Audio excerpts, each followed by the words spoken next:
America के सदर Trump ने आबना हुर्मुज़ में फंसे बहरी जहाज़ों को निकालने के लिए प्रोजेक्ट फ्रीडम आर्जी तौर पर रोकने का ऐलान कर दिया है। एक बयान में उन्होंने कहा कि वो ये ऐलान ईरान के साथ इत्तेफाक राय के बाद कर रहे हैं। ट्रंप का कहना था ईरान के साथ मुकम्मल और क़तई माहदे के लिए बड़ी पेशरफ हुई है। ट्रंप ने कहा वो प्रोजेक्ट फ्रीडम रोकने का ऐलान पाकिस्तान और दीगर ममालिक की दरख्वास्त पर कर रहे हैं। अमरीकी सदर ने कहा ईरानी फौज की सलाहियतें इस हद तक गिर चुकी हैं, अब वो सिर्फ फजूल बंदूकें चला रहे हैं। उन्होंने मजीद कहा कि तेहरान अपनी अवामी धमकियों के बावजूद खुफिया तौर पर किसी समझौते तक पहुंचने का ख्वाहिशमंद है। ट्रंप ने कहा कि वो खेल खेल रहे हैं, लेकिन वो ये बताना चाहते हैं कि ईरान माहदा करना चाहता है और ऐसा कौन नहीं चाहेगा जबकि उसकी फौज मुकम्मल तौर पर ख़त्म हो चुकी हो। मुत्तहदा अरब इमारात की वजारत दिफा ने दावा किया है कि मुल्क पर मुसलसल दूसरे दिन मिसाइल और ड्रोन हमले किए गए, लेकिन ईरान ने इल्ज़ामात को सख्ती से मुस्तरद किया है। ज़राए के मुताबिक ईरान की पासदारान इन्क़लाब ने अपने बयान में कहा कि हालिया दिनों में इमारात के खिलाफ कोई फौजी कार्रवाई नहीं की गई। अगर ऐसा होता तो खुलकर ऐलान किया जाता। दूसरी तरफ इमाराती हुक्काम के मुताबिक हमले में 3 अफराद जख्मी हुए थे, जिनका ताल्लुक हिंदुस्तान से था। फुजैरा में वाक़ एक अहम तेल की तनसीब पर ड्रोन गिरने से आग भड़क उठी थी। ईरान के वज़ीर ख़ारजा अब्बास इराक़ची चीन पहुंच गए हैं। बीजिंग में ईरानी वज़ीर ख़ारजा ने अपने चीन के हम मनसब वेंग यी से मुलाकात की। वाज़ेह है कि दौरा एक ऐसे वक्त हुआ है जब आइंदा चंद दिनों के दौरान अमेरिका के सदर ट्रंप बीजिंग का दौरा करने वाले हैं।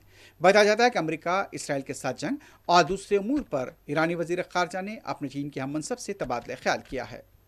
अमरीकी वज़ीर ख़ारजा मार्को रूबियो ने कहा कि जारी तसादुम की वजह से हर्मुज़ में 10 सिविलियन सेलर हलाक हुए हैं।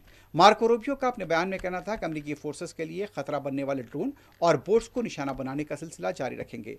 वज़ीर ख़ारजा ने कहा जारी तसादुम की वजह से हर्मुज़ में 10 सिविलियन सेलर हलाक हुए हैं। मार्को रूबियो ने अपने बयान में कहा कि अमरीकी फोर्सेस के लिए खतरा बनने वाले ड्रोन्स और बोट्स को हमेशा निशाना बनाया जाएगा। दूसरी तरफ अमेरिका के वज़ीर दिफा ने इस अज़्म का इजहार किया है कि अमेरिका ईरानी जारियत से बहरी जहाज़ रानी के तहफ़्फ़ुज़ के लिए कोशां है। उन्होंने मज़ीद कहा कि आबना हुर्मुज़ में शुरू किया गया ऑपरेशन, जिसका नाम प्रोजेक्ट फ्रीडम रखा गया था, एक आरसी इक़दाम है। उन्होंने प्रेस कॉन्फ्रेंस में वाज़ेह किया कि अमेरिका आबना हुर्मुज़ में किसी किस्म का टकराव नहीं चाहता, लेकिन बहरी ट्रैफिक को निशाना बनाने वाले किसी भी ईरानी हमले का तबाकुन जवाब दिया जाएगा। अमेरिका के ज्वाइंट चीफ ऑफ स्टाफ के चेयरमैन जनरल डैन केर्नी ने इंकशाफ किया है कि तकरीबन 1 माह कबल शुरू हुई जंगबंदी के बाद से ईरान ने अमेरिकी फ़ौज पर 10 से ज़्यादा हमले किए हैं।